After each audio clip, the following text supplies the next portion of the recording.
everybody, and welcome to masinahikan iskwêwak. Look, I learned how to pronounce it properly this time. It's only been... Iskwêw is one, iskwêwak is multiple, so I finally learned how to pronounce it properly. Go us. But also, there's this big thing over whether or not you need a macron within iskwêw or iskwêwak.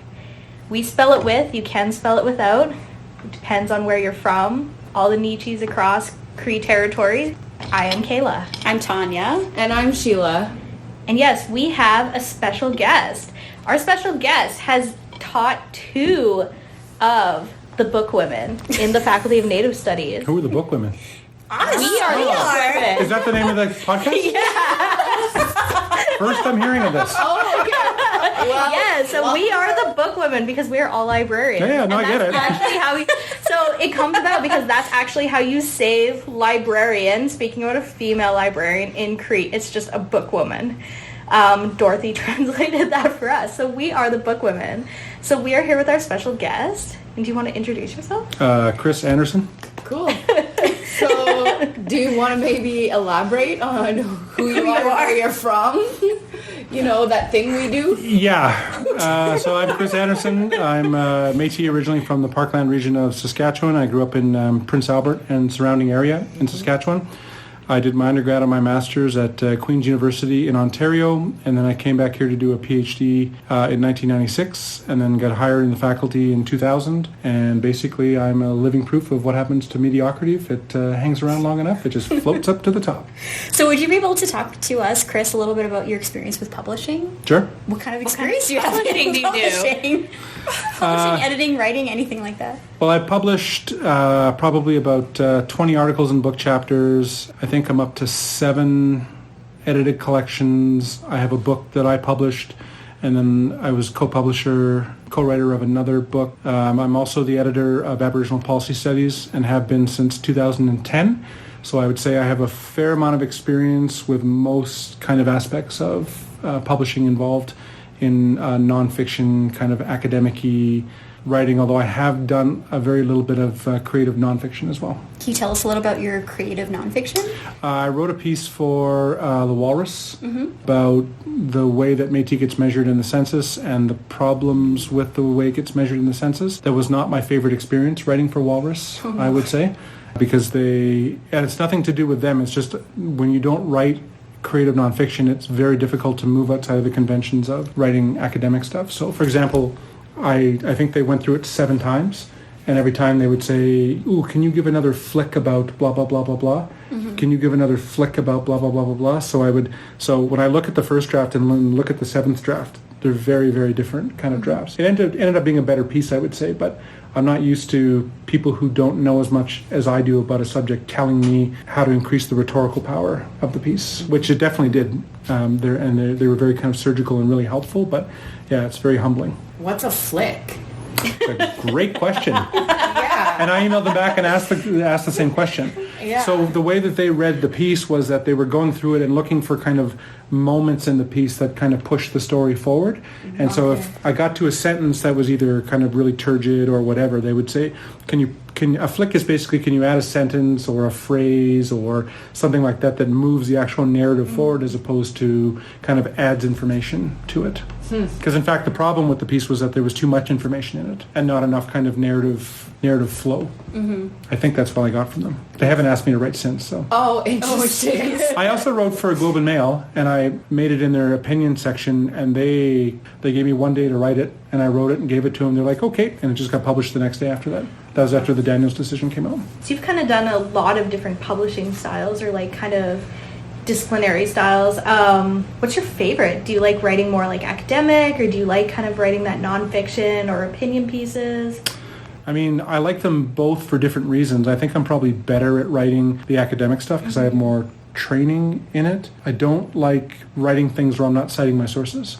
And so I think that's one of the things that bothers me a lot about creative nonfiction is they don't cite a lot of their sources. And I think intellectual genealogy and intellectual generosity is really important when you write in an academic context, and which is why you cite people, even though we have mostly shitty citation styles. And most of the, like for example, someone will write a sentence and then they'll put the name and date of an author at the end, even though the thing that they're citing, the sentence that preceded it may have been only one tiny section of the whole book, but they'll cite the whole book. They'll be like, well, wait a minute, but this is not what the point of the book was. You're just too lazy to find the actual page number or chapter number or whatever to do it. So that annoys me, and I've been guilty of it as well, because it's just easy sometimes to kind of cite 3 or 4 things at the same time. But it's the thing I like most about academic writing is kind of the way in which intellectual genealogy gets positioned. So what's your favorite citation style? Oh, well, it should be everybody's favorite citation style.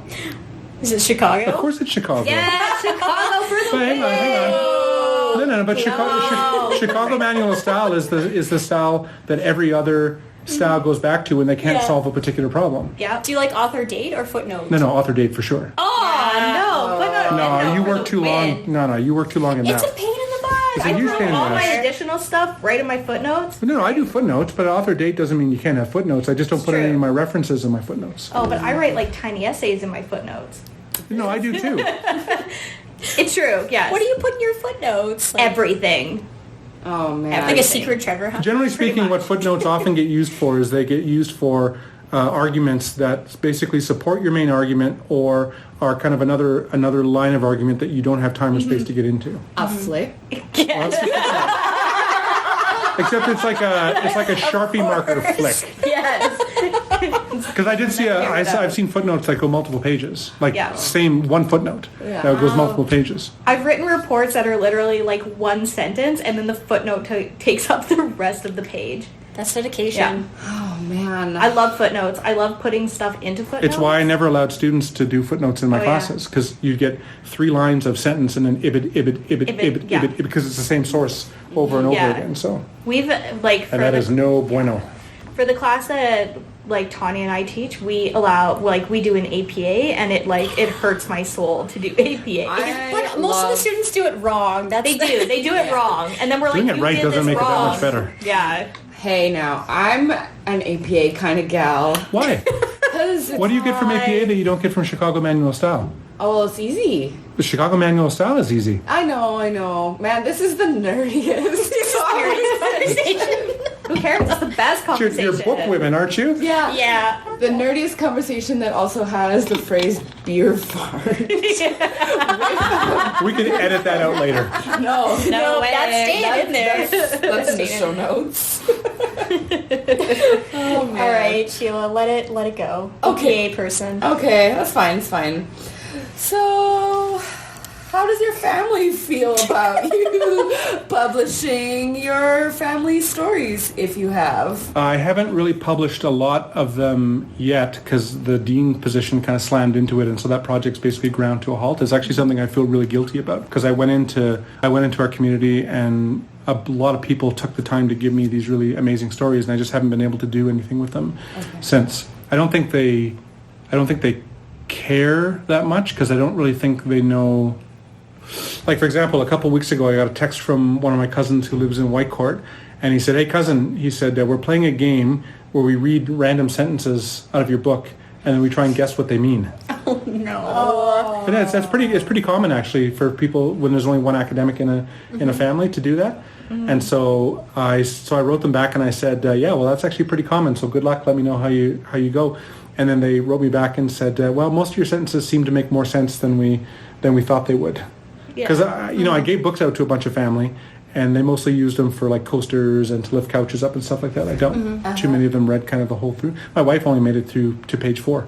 The Métis, Yeah. like your big book. Yeah. Oh yeah, I've read it. I've read it like chapters multiple times in a row to kind of comprehend, but also I was taking your class on the Métis while doing that, so I felt like I needed to do that additional like read or 2 or 4. Yeah, it's a little precious to use your own book in a class that you're teaching, but there wasn't a lot of other books out Exactly. there. There wasn't a lot of books out there when I took this class in like 2015 that were as good as Chris's book. So it was kind of one of those things though where you definitely, if the person who wrote the book is sitting almost across from me at a table, you want to double read, triple read that book just so you feel like you make sure that, if you don't agree with something in the book, that Or you have a great argument against For sure, it. it's a perfect opportunity to get ripped into. I've been ripped into on numerous occasions for the lack of gender analysis in the Yeah. book, and quite fairly too, as far as that goes. Yeah. Yeah, and you had K squared in that class, the 2 Kaylas.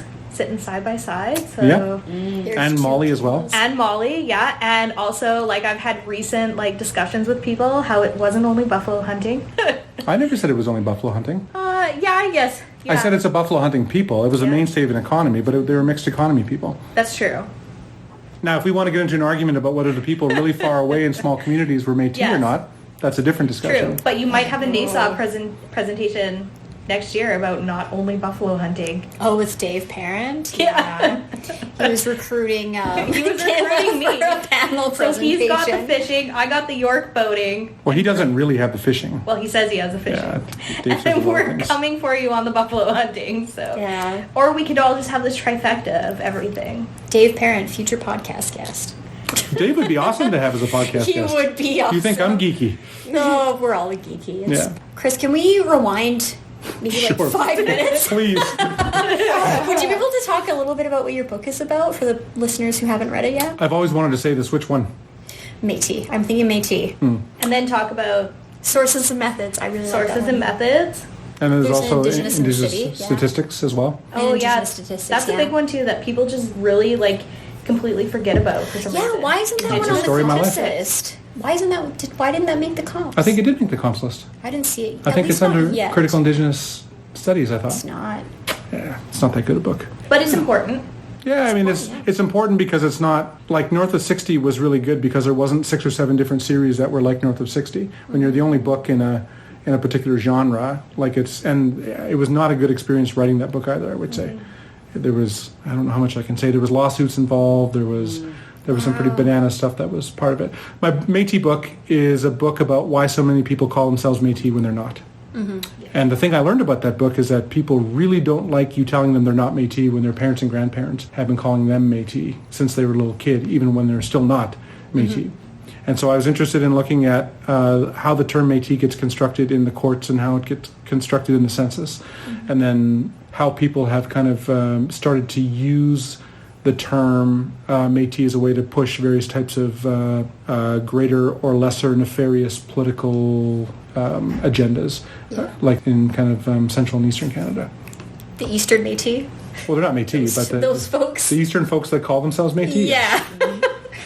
Heavy quotations on that. Yeah, which I'm sure you'll get hate mail now if they listen to this. Oh, if they listen gosh. to the podcast. That's fine. Let them hate on us. We're 3 strong Indigenous Métis women. We're mean Try Métis us. aunties. That's like true. they call us. We're in our home territory. We're fine. Yeah, Yeah, just be we're careful good. because some of them are pretty unhinged. So it's good to be careful. Yeah, I know there's other Métis podcasts that are out there.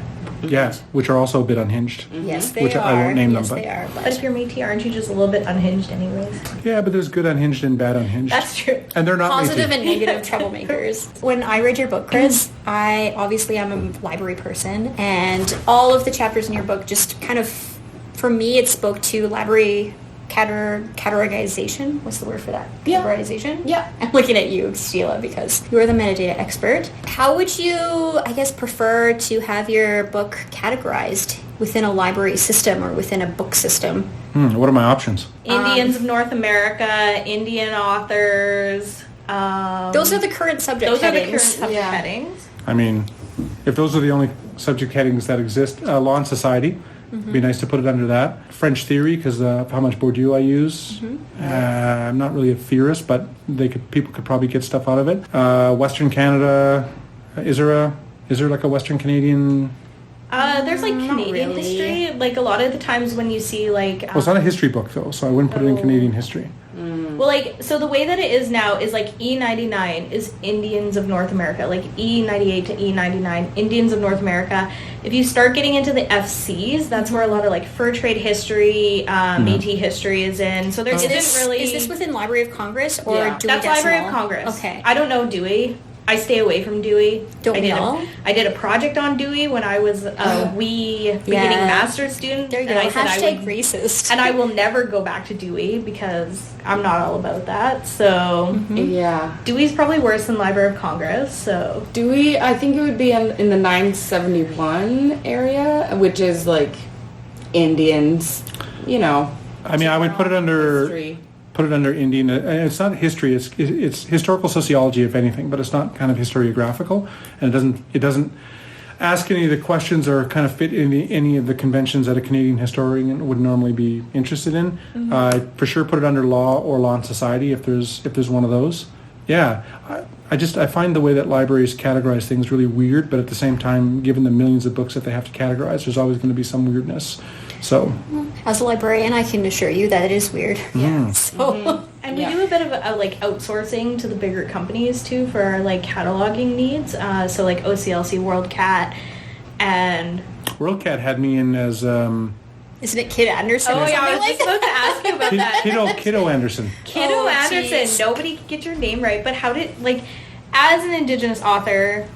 How did you feel about having your name as Kiddo Andersen? And we tried to change that multiple times. Oh, it still hasn't changed? I don't know. I haven't looked recently, but I mean, from what I heard, the rumors in the mill was that social capital was used to get your name changed, but who knows really? Oh. and it to was Kiddo? Yeah. So Paul talked to Denise and said, "Hey, do you know that this is a problem?" And Denise said, "I will fix it," and then she did. But it was- she's fixed it to Kiddo or from Kiddo? From Kiddo. Oh, okay. But it was one of those things where like your actual, I think it was like your actual physical book was coming up as Chris Andersen, but it was the ebook that was coming up with Kiddo. Because we have two. So we split our ebooks from our physical copies that we hold in the library. So one was correct, but the other one was not. Interesting. That's so stupid. Yeah. Libraries can be stupid. Yeah, I honestly don't care about most of that stuff only because if someone's not smart enough to find the book online, I don't really want them reading it anyway. Yeah. Because they put in the title and put in last name, like unless it was some giant screw up where they got the last name completely wrong as well. Other than that, I don't care really.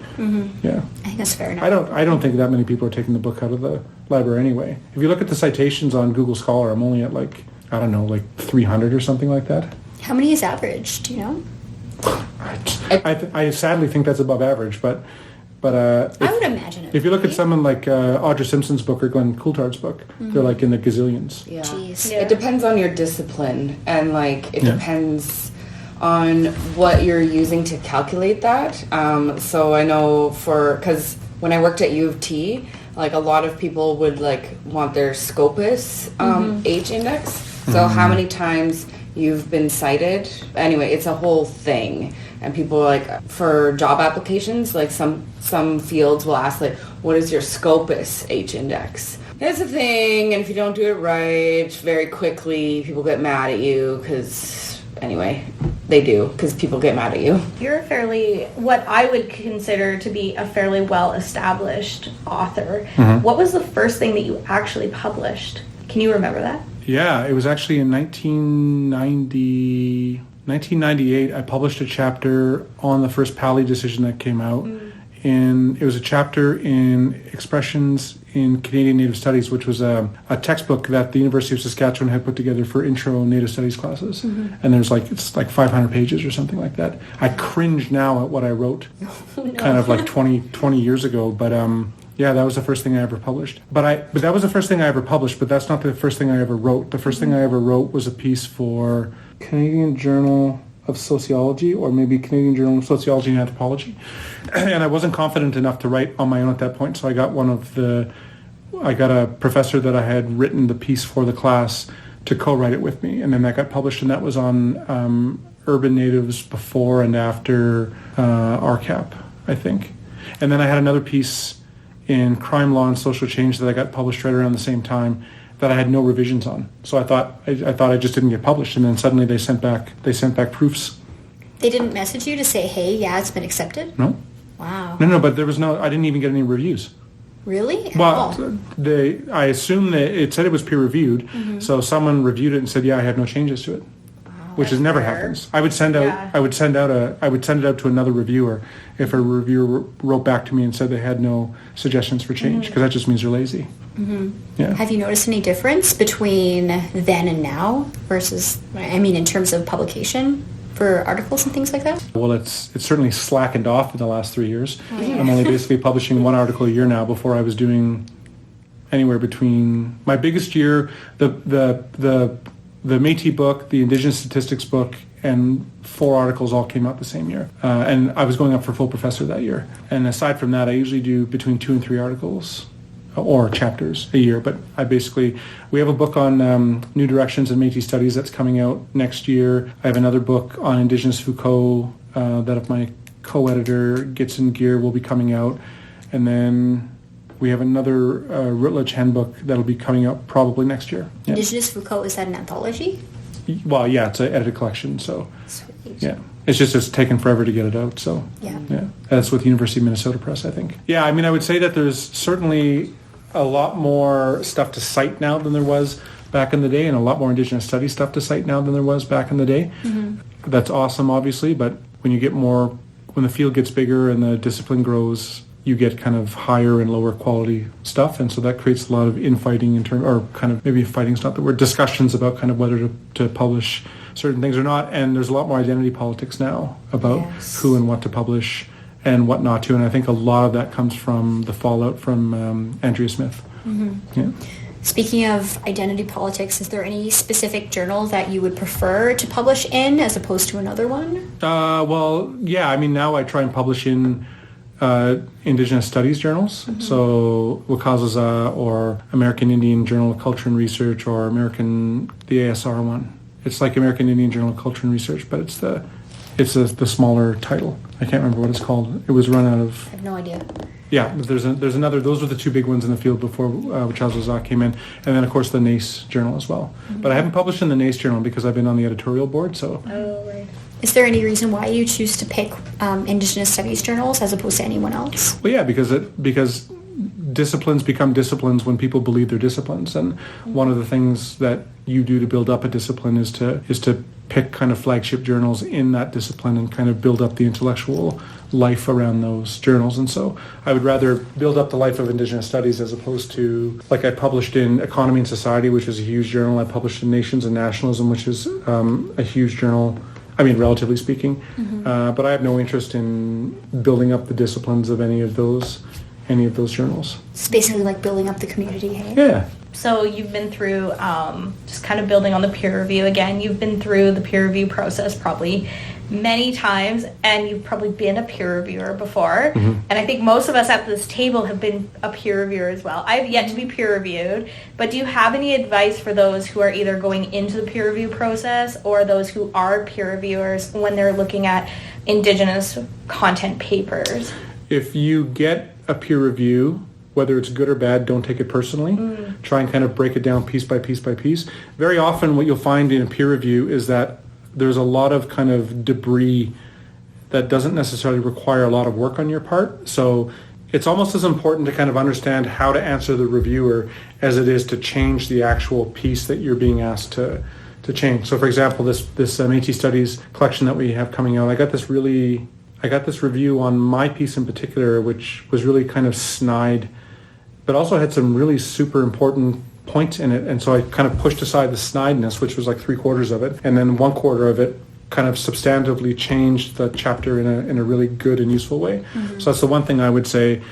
The thing I would say for those who are just kind of publishing for the first time, it's never going to be perfect, mm-hmm. but you owe the people who have trained you not to basically send in that's going to waste everybody's time to try and review. Yeah. That's not clear cut all the time, by the way, because I find that in Aboriginal policy studies, I can get a paper, send it out, and one person will say it's complete stir-fried, and the other person will say that it's the best thing since sliced bread, and it's because they're from different disciplines, mm-hmm. and so they're interested in different kinds of things. But I would say when you're getting a review, don't take it personally. Do the best you can when you're sending it out. And I would say that when you're actually reviewing, be specific about what you think your issues with the paper actually are. And for Christ's sake, don't be scared to say nice things about the thing that you're reviewing as well. Because a lot of people don't. I just did a review of an edited collection. It ended up being 18 pages single-spaced because it was terrible.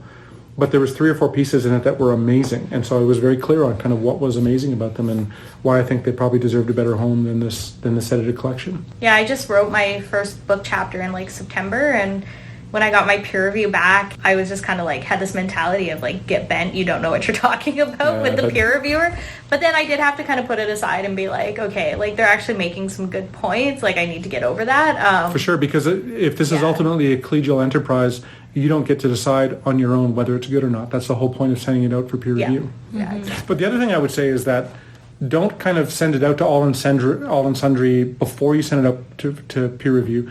Only send it out to friends and people you trust to give you useful comments on it. Don't send it out to anyone else, because otherwise people are just going to write you criticisms of the paper that they would have written if they had written the paper but didn't. Was there anything about like the publishing process that surprised you? Yeah, I'll tell you the thing that surprised me most, and I didn't expect it to surprise me. When you finish a book and it goes into the physical production of the book, you are the least valued member of that production team. Jeez. You're basically That's depressing. well, because everything they're doing, they're kind of surgeons and wizards at what they do. Yeah. And so I remember when I was getting Métis published, they sent me a couple of book titles, and I'd fought back and forth with them for about a month over the correct book title. They had terrible book titles. And so we finally settled on the title Métis Race Recognition and the Struggle for Indigenous Peoplehood. The actual title that they gave me, the actual book cover that they gave me, I really liked, but I didn't like the font of the title. And so I wrote back to them and I said, hey, I really like this book title, but can you change the font? And so the book acquisition editor said, well, I'll go check. And so I didn't hear back from her for a week, so I contacted her and I said, hey, like, what's going on?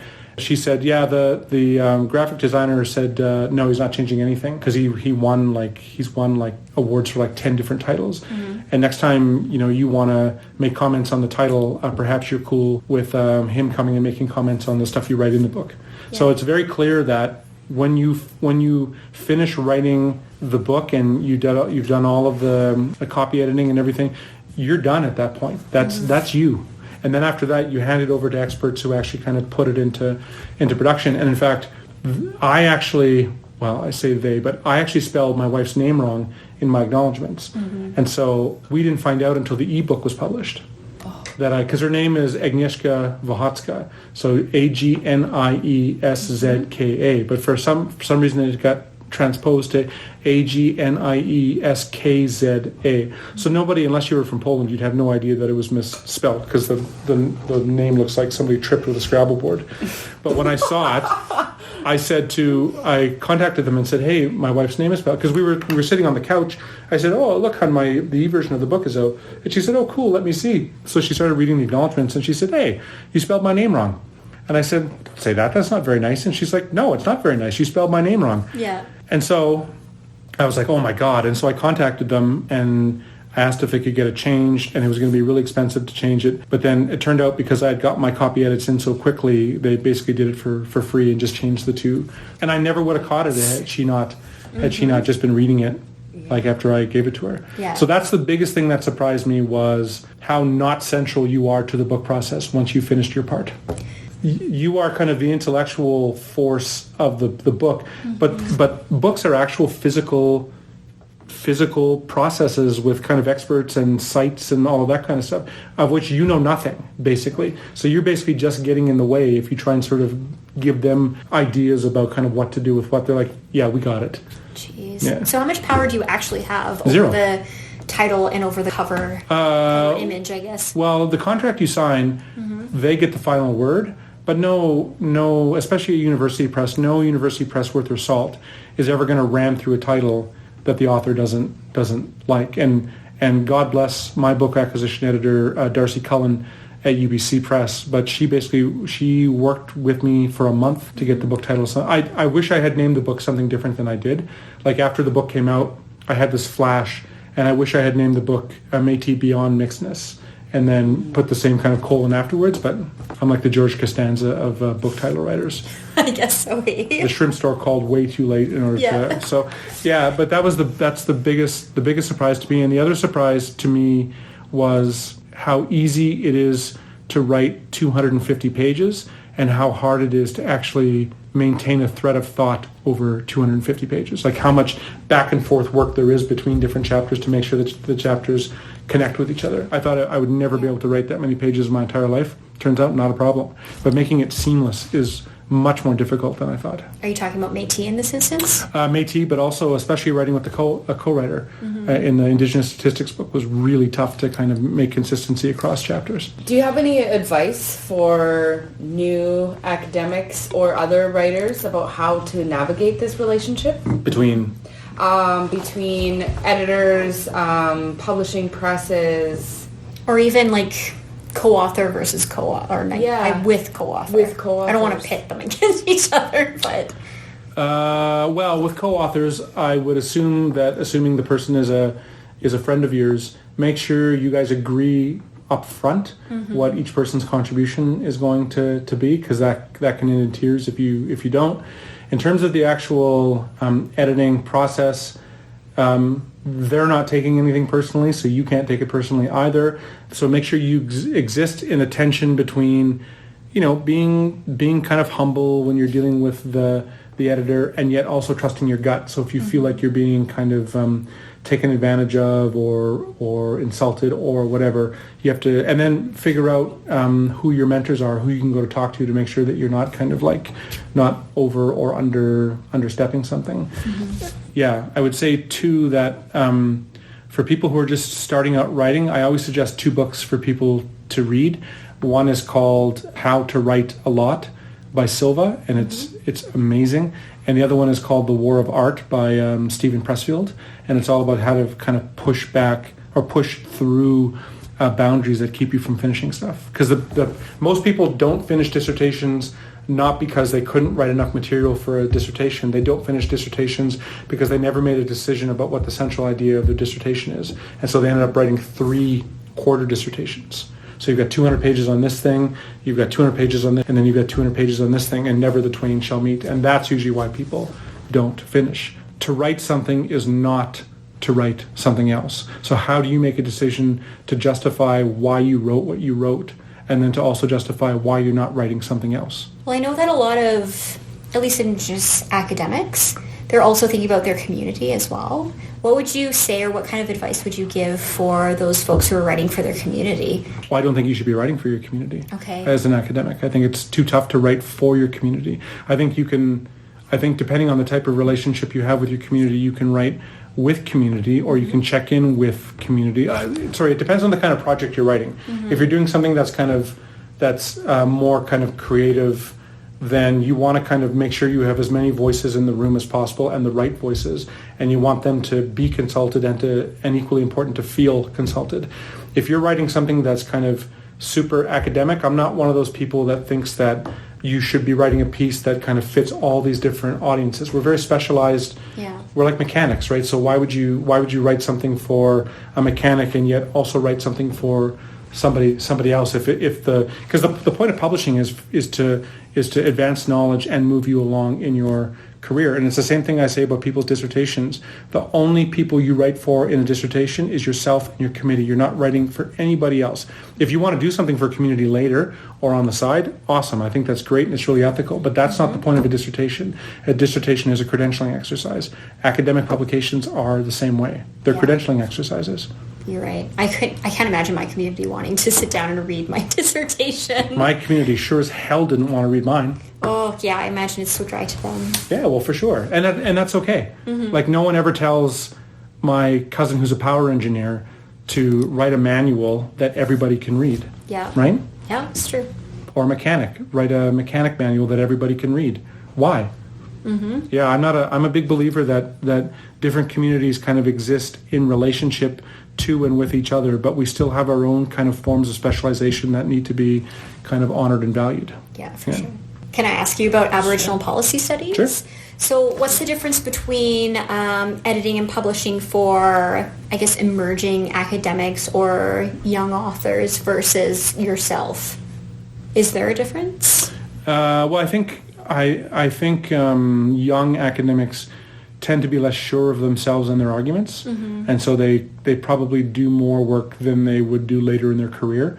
Do more work in terms of like fixing stuff up. I mean, that's not the worst thing in the world, because fixing stuff up is another way of kind of translating between what they're telling you and how you put that into kind of the narrative that you've already constructed, and that's fine, and that's never a bad thing.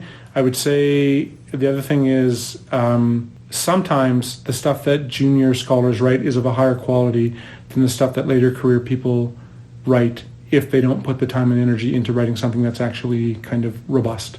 Because there's been some direct that I've come across that I'm like, oh my God, I can't believe right, so-and-so, that's why they're letting him publish it, because he's 80. But it's like, he's recycling arguments from 25 years ago. Yeah. Would you say that that's because of apathy or because of their well-known name? Yeah, I think a well-known name, venerability. Sometimes they, despite the fact that it's pretty roughly hewn, they still have pretty good points that they're making in the piece, because they've been around forever. But I find that the kinds of pieces you get from junior scholars tend to be less about kind of driving a particular idea forth and more about collecting the literature to sort of talk about how they're emerging from a particular literature. Yeah. I think as you get further on in your career, not everybody, but lots of people will pick a particular argument they don't like and then use that as the basis to make their argument, as opposed to a junior person who will say, I'm interested in Indigenous feminism, and then give 15 sources on Indigenous feminism. They both have their roles to play, but I think it's more intellectually generous to be very explicit about kind of who your forebears are and kind of the way that you're contributing and taking from the literature. It's just harder and takes longer.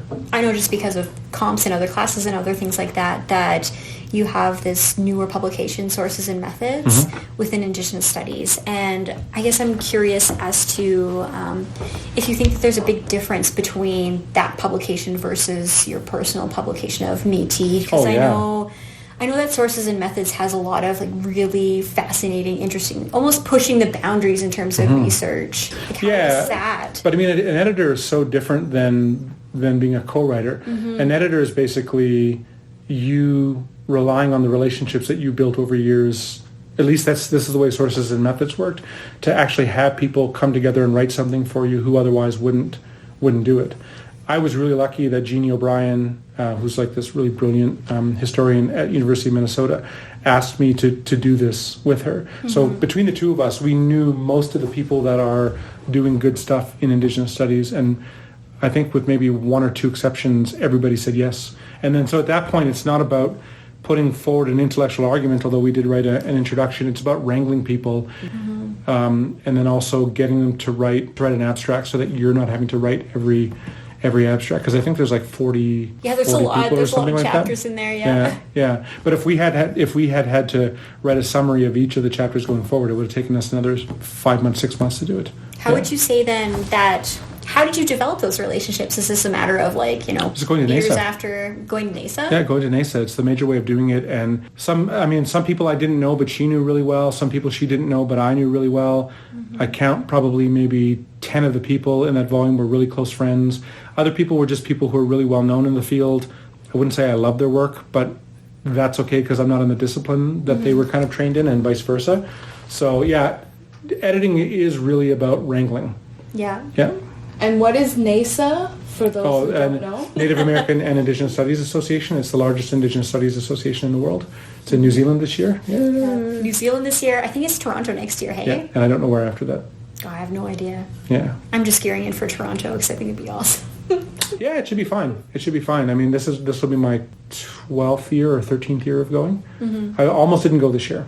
Really? Yeah, well, I'm really busy. Funding? Yeah. Busy. No, not funding. I have lots of funding. I don't have time to actually spend the funding, because I'm doing the two jobs at the same time. It's very difficult to get time away between doing the interim institutional stuff and then doing the dean stuff. But in the end, I wanted to see the people who were there, and I'm sure we'll do something kind of slightly more formal when we get there, between University of Waikato and University of Alberta, between the Faculty of Māori Studies there and the Faculty of Native Studies here. I don't know what exactly, but we'll figure something out. Totally. I know that we're very thankful that you were able to carve out an hour at least to speak with us about all of your publications, because, I mean, the books that you've written are so foundational to Indigenous studies and Métis studies. Yeah, but I'll tell you that I know you guys are just being really nice, and that's great, but the Indigenous studies and Métis studies in particular really is a what have you done for me lately? Because that book got published in 2014, and already it doesn't have the staying power that other books and other disciplines have. And that's actually not a bad thing. That's a good thing, because it just means the field is moving along so quickly.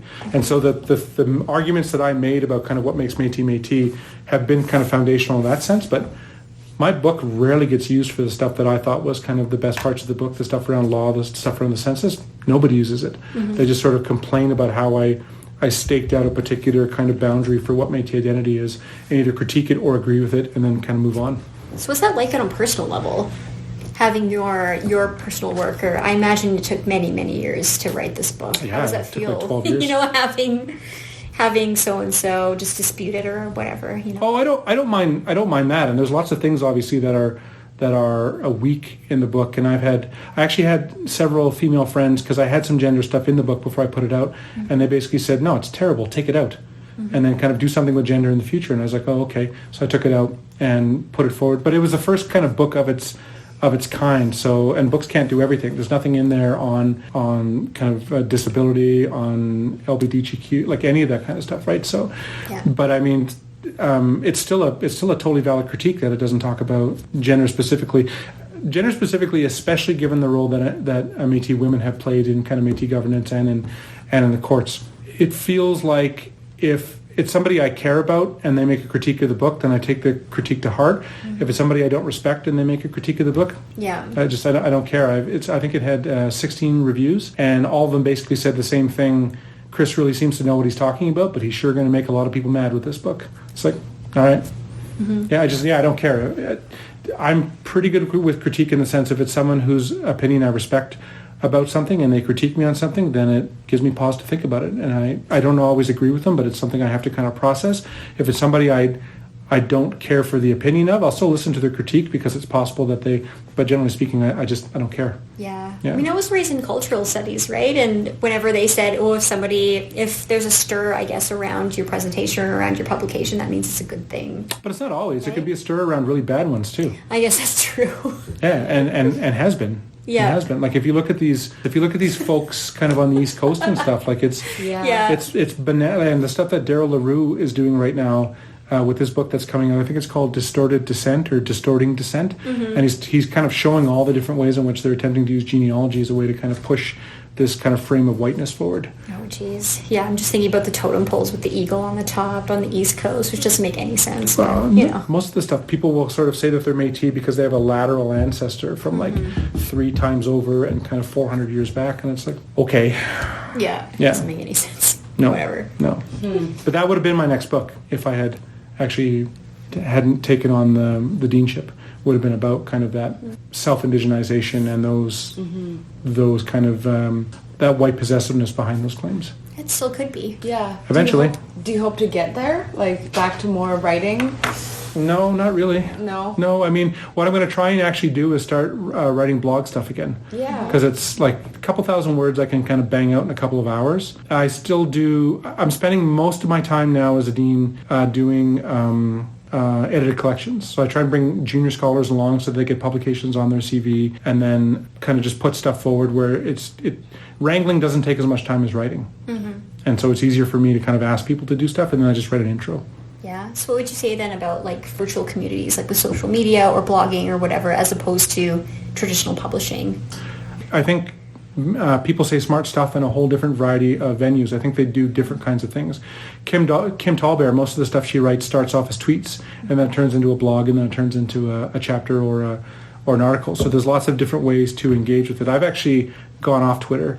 Because I find it's too anxiety-inducing for me. I noticed, yeah. A lot of people go on and off Twitter. Yeah, I'm mostly off. Yeah. I don't get enough stuff out of it, and there's too much kind of Puritan politics on there. So if you say the wrong word or whatever, it's like, nah. For someone like me who says as many wrong words as I do, it's just better for me not to. Not worth it. Yeah, so I just go and watch Family Fight on Facebook, where I kind of know the players a bit better. I joke my family's not actually fighting right now, but yeah, I think they have different kinds of roles to play and different jobs that they do, and they can work really well with each other. The only thing is that I don't really see online communities as communities, because people for the most part can just step out whenever they want, and that's not really a community to me.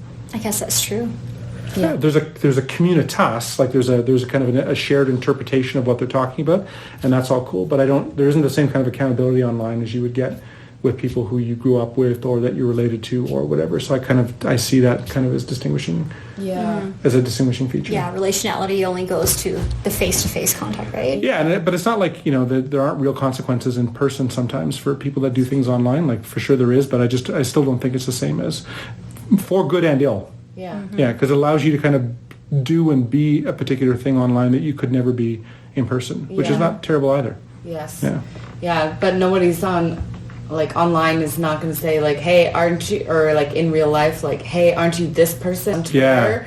Or like, but is it in real life, like in our communities, people will definitely go like, aren't you this LaRock's kid? And I'm like, no, that's not me. Yeah. Or whatever. Or the opposite, someone will call you to account and you don't know them at all. You're just a stranger to me. And you didn't like because I used some magic word, and now I don't know you. Like, what do you mean I owe you an apology? I don't know you. I'm not. Yeah. Like that kind of thing, right? So, yeah. The sassy tweets. That's what I like to do sometimes. I don't mind sassy tweets. I don't mind sassy tweets. And I grew up with really strong Indigenous women in particular. I have no problem, because sometimes I say dumb stuff, and it's cool to get called out on it. And people that call you out on it that still want to kind of talk to you afterwards, 100% not a problem with that. But if there's someone who they're just kind of doing this as part of the bulldozing that they're doing that day, yeah, I have no time for that. Trolls. Yeah. Well, not even trolls. Like, they may be kind of well-meaning people, but they're calling you on stuff, and they don't know you.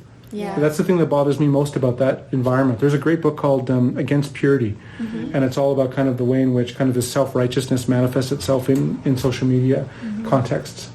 So how do you mitigate that, and how do you... You go off. You go off? How do you talk to students about that? Well, I'm speaking as a student, of course. But we talked about this in the professional development classes. You have to be careful, and you have to be able to protect your own spirit, because nobody else is going to do it for you. And so no one's going to miss you if you go off Twitter. But if you stop talking to family, people will miss you. So it's great that Twitter's here. It's great that people can use it and sort of gain value from it. Awesome. But it's no big impact on your life for the most part. For some people who grow up in really tough family situations, Twitter and social media more generally can be a lifeline. Totally get that, legit. But for a lot of people, they're on it because they're bored or because they find it fun or whatever. You have to make a decision about whether the risks are worth the reward. And if they're not, there's nothing saying you have to be on there. That's And true. you're really not going to lose any academic prospects because you're not on Twitter. You may not get some, but those are all kind of flash in the pan prospects anyway. I'm wondering then, would you say that your work just speaks for yourself in terms of that you don't really need social media to be successful? No, that's the opposite. I don't actually. know. No, my work never speaks for people never get out of my work what I think is in my work, and that's because I'm a really kind of dense writer, and so it makes it very difficult for people to. No, I never think that. I just mostly don't care. So if people like my stuff on Twitter or don't like my stuff on Twitter, I don't care. If people like my book or don't like my book, if they've got a good critique, then I'll listen to it. Otherwise, I don't care. Because have you ever heard that expression, the reason why infighting in academia is so vicious is precisely because the stakes are so small? People sometimes people just want to grind into you for things. It's like, just relax. I don't care. Yeah. And I think caring less is something that junior professors, although it's really hard to do because you're beset by all the anxieties of getting tenure and all of that kind of stuff, it's a thick skin is something that's really important to muster, I would say. Totally. I still haven't yet, but that's what I always tell people, is a thick skin's really important. Because there are people who definitely have no interest in protecting your spirit, so you have to do it yourself. I think that's a really important thing to kind of bring up too, right? Because we're holistic people, right? It's just not the one mental thing, which is what's really pushing academia. But 100%. I mean, there's so many different parts of ourselves, and I think that's really important that you bring that up. Yeah, I mean, I just think, when you'll say something and someone will say, oh, I can't believe you said that, that's the real you. Yeah. Well, no, they're all the real me. This is just, I said a bad word or I made a mistake or whatever, but it's like people focus on that one thing, and it doesn't matter all the other stuff that you've done. So, yeah. Absolutely. And I think social media in particular is bad for that. Oh yeah, I know. I've made many sassy tweets. I will speak for you. Not me. No. Not Sheila at all, ever. I know that your time is really valuable, so I guess we'll just wrap up with a final question. Sure. I know that our podcast is really to inspire Indigenous authors to get writing and write their stories and do academia or whatever it is that they want to do, however they want to publish. So would you have any advice for these people, whoever they may be, and how to get their stories out? Well, I would say two things right off the bat. Write what you know and write what you love. So don't let people tell you that something is interesting or not interesting or doable or not doable. There's all kinds of stuff that gets published that people never would have expected to get published. Trust in yourself and trust the process. It's not enough that you want to write something. You actually have to put time with your bum in a seat and actually do it, and make sure you've got a good posse of people. You've got compadres that are actually willing to give you good, useful, constructive advice. And you have to believe in yourself, because very few other people will. That's not the way academia is set up. If you're lucky, you get a number of good mentors that believe in you and will kind of help you not make kind of the worst missteps going forward. But not everyone is that lucky. We're really lucky in the faculty because we have a number of amazing people here, but not everybody. People are often in much more isolated situations. So it's really important to write what you know, write what you love, and believe in yourself. Perfect. God, that's so corny, but it's true. It is, but it's true. It's so true. You really have to, because there's a lot of other people that won't, and not for good reason. They won't just because they're cynical, and it costs them nothing not to believe in you. Yeah, exactly. Yeah. Well, thank you so much for your time. Well, thank you guys. Chris. And I guess until next time.